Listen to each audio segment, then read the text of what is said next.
Today on the Daily Dose, the Mount St Helens Eruption.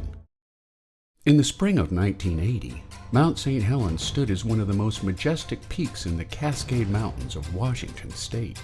In a region rich in natural beauty and an abundance of wildlife, the Mount St Helens volcano started to rumble back to life after 120 years of dormancy.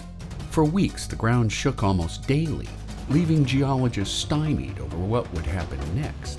The answer came on May 18th, when a 5.1 magnitude earthquake rocked the mountain with a disconcerting punch. Within 10 seconds, the volcano's north face collapsed in the largest landslide in recorded history.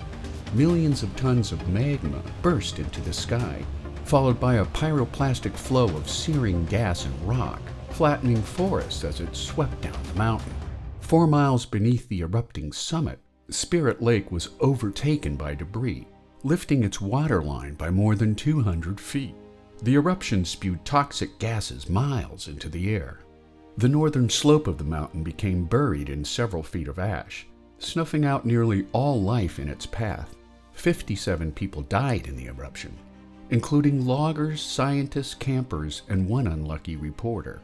Some of the dead were found upwards of 13 miles away from the volcano, in areas previously considered safe from a major eruption. The drifting ash continued throughout the day, disrupting air traffic for hundreds of miles in every direction of what became known as the blowdown zone. On the ground, trees and wildlife were incinerated by hot ash and rock in a 200 square mile radius around the volcano, turning a once verdant landscape into charred, moon-like desolation. More than 100 species of birds were eradicated from the region, along with deer and elk, black bears, wolverines, cougars, and bobcats.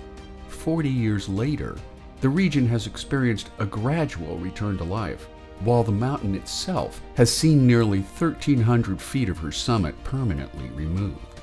The once majestic mountain peak now sports a gaping crater a mile wide and 2,000 feet deep, making Mount St Helens Eruption the largest and most destructive volcanic catastrophe in North America in well over a century.